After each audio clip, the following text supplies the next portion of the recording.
good morning. So araw ng linggo ngayon, pasado alas 9 na.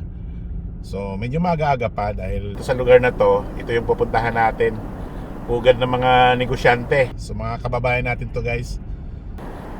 Kaming mga dito, yung mga restaurant, bakery. So ikutin natin to.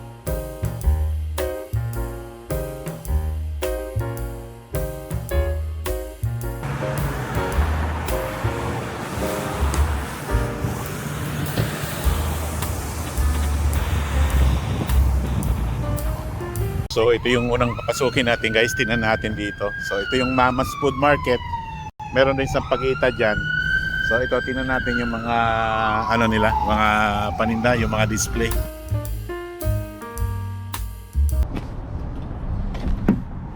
Yan.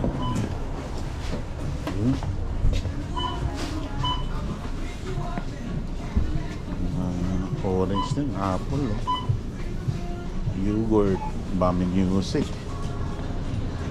yung broccoli, yung kalabasa nila, ano yan, by pound yan, guys. May 199. Parsley, yung mani, yan, ano pa, yan, yung mga tawag nila dito, batchoy. May papaya, 236. Ito yung mga display, may saging, may malunggay, gusto ko to. Kaya lang, 7, mahal na. Dati $5 lang. Meron yung mga pansit, saging, sausawan sa lechon. So ito yung mga presyo dito, guys. Usually dito mga by pounds. May luya. Yung pagka nag-camping kayo, yung pang sindi, pag mayroon kayong charcoal, gagamitin. Pinapay. Dami rin paninda pala nila dito, sari-sari. Alam nyo ng mga Pilipino, lahat dito na. Yan, karne din. Ano pa? Wow. Gusto nyo ng dato puti. Ayan, 4, 5 rin, Ano yung price, Sausawan, Mang Tomas. Ito yung mga kilala dito. Ayan, mga mix, mga yung mga pampalasa, mga pagkain. Ayan, yung mga nakikita yung pagkain sa atin. Yeah. Hindi naman masyadong malaking lugar to, guys. Yeah. Konti lang, pero maraming laman sa loob. Ikot tayo. Ayan, so dito may mga fresh na isda rin pala. Hindi fresh, frozen na to, guys. Frozen, akala ko fresh. Ayan, mga isda nila, turbot fish tawag dito. So mga frozen, meron din mga pansit. Ayan. Ayan, karne na.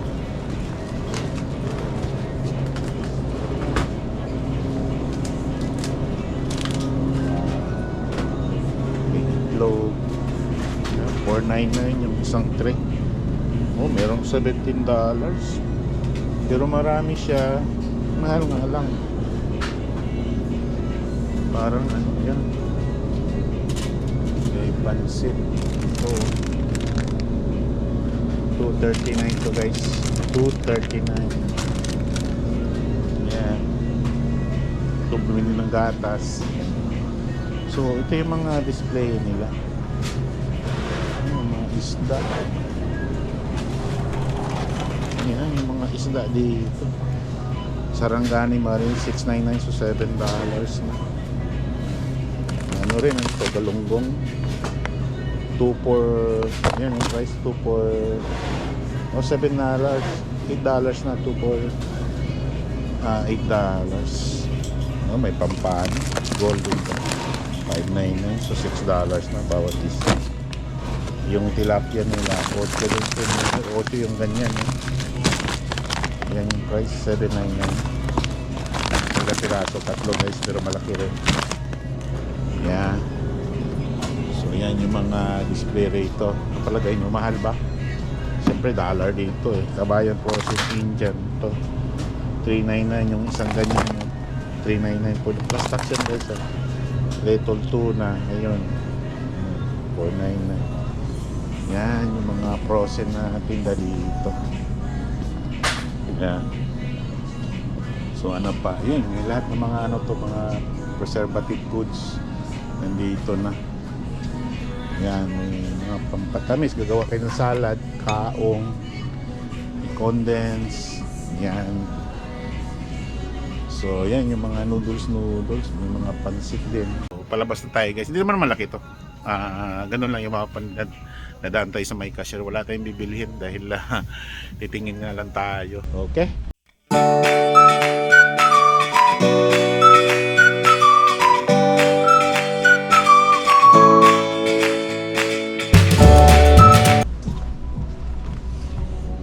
Carnation, mga may kano ba? 399, so $4.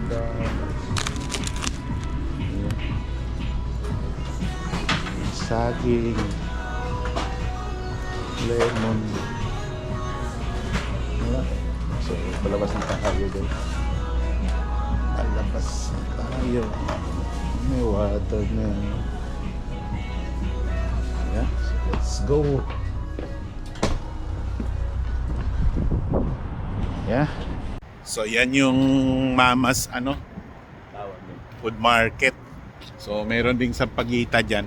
Yan yung katabi niya.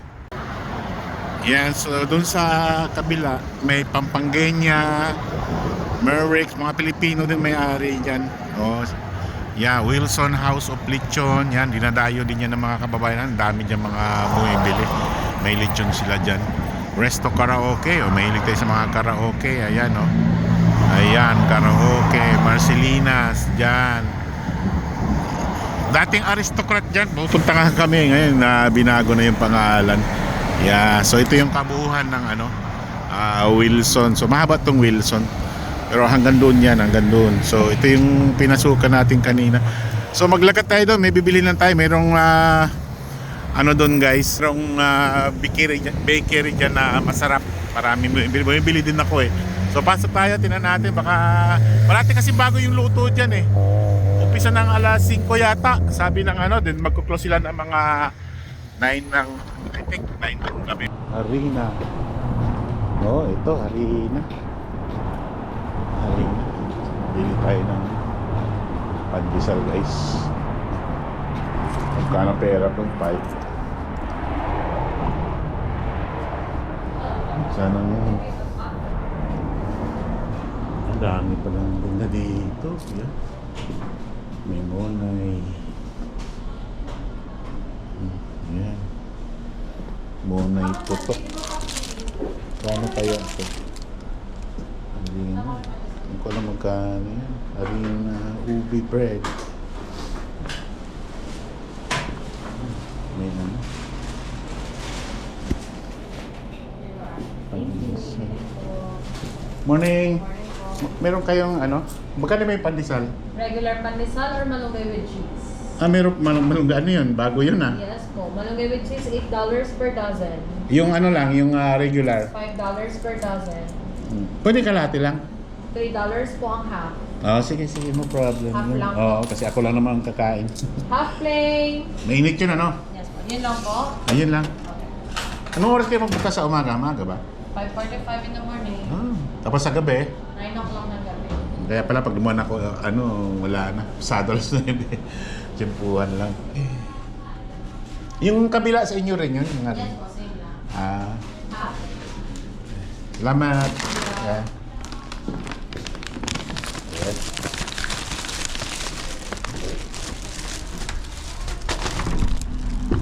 Yeah. Ayos. So, lakad pa tayo doon guys. Tingnan natin para makita nyo naman. Lakad-lakad tayo. So ito, Alma de Lana, Pinoy Gupit. So mahal na ngayon yung gupit dito guys. May yata 25 yung matagal na yung pumunta ako. Siguro mga 30 na. Boss! Tanong lang, magkano ang paggupit ngayon dito? 25 po. 25 na. Oh, sige, salamat. 25 na pala yung paggupit. Yan, yung gupitang Pinoy. Ito. Namumula na yung kamay ko Lalakarin pa natin itong ano. Yan yung Tim Horton. Marami rin tambay dyan na mga Pilipino guys. So ito na, umpisa dito, tiyahin, tendera. Yan. Yan lang. Open na ba? No, open na eh. So yan. Puro mga yan, mga tindahan. Republica Resto Bar, Jolly Tops Restaurant. Yan. Pinoy Mini Mart, Salo-Salo, Filipino Foods. Yan. May cannabis pa nga eh. Yung tindahan na Gunubo Cannabis, ano yun guys, legal na kasi yung marijuana dito, kaya maraming gumagamit, pupunta dyan, doon na sila nag-ano sa loob, then may bili din sila. So ito yung intersection ng Bathurst and Wilson. So daming maluwag ngayon eh. So dito banda, doon banda guys, ganoon din mga tindahan, may mga remittance doon. Yeah, may Papay doon, pero yung Papay mga halos mga Pilipino yung mga crew doon eh. So dito, yeah, ayan na yung mga mga tindahan dyan. Atin ito, Kikos, yung Kabalen, meron doon sa dulo. Siguro bukas na rin kasi mag-alas 10 na yata. Yeah. O Kapangpangan yeah. So yung tabi nito yung PD. Okay, ayan dating Starbucks to dito guys. Nga. Tikman muna natin yung pandesal nila. Mukhang masarap to eh. Painitin natin yung $3 pala yung Masarap yung pandesal nila. Hindi masyadong matamis. Okay lang. Kasi merong ibang bakery, napakatamis. Ayaw ng karamihan sa customer, ayaw ng ganun. So ito katamtaman lang. Yeah. So balik na tayo sa sakyan ko guys, kasi mag-umpisa na rin tayo maghanap buhay. Okay.